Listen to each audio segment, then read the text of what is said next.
Mula pa sa probinsya ng Quirino, dumayo pa noong Linggo June 16 sa Baguio City si Tatay Rasmen para mamasyal. Sa kanyang pamamasyal, natsyempuhan niya ang isang libreng dental at medical consultation sa kahabaan ng Session Road, bagay na hindi na niya pinalampas pa.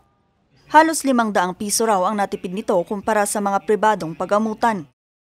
BP, taka itong sa blood sugar, yun lang naman ang ano ko.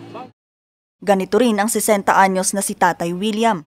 Libre ito, di kukunin natin kung ano. Nagpa-check ako ng diabetic kasi 24 years ako diabetic. Pero ang ganda-ganda, ang saya-saya kasi normal. Ang libreng check-up ay hatid ng Bureau of Jail Management and Penology o BJMP Baguio City sa pagdiriwang nila ng Community Relations Service Month.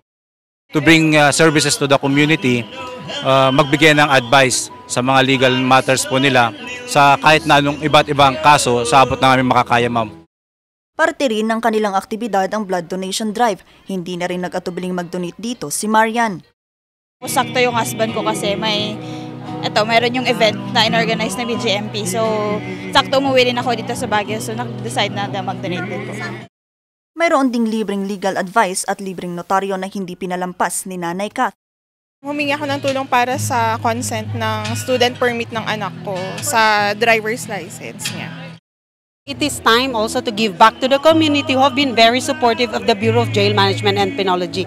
Kaya ito, the services that the Bureau, yung profession ng ating mga jail officers are the ones being conducted today, delivered by our jail officers and of course with our partners this morning.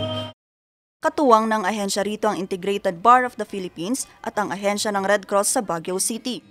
Sa darating na linggo June 23 naman, itatampok ng ahensyang iba't ibang produktong gawa ng mga PTL.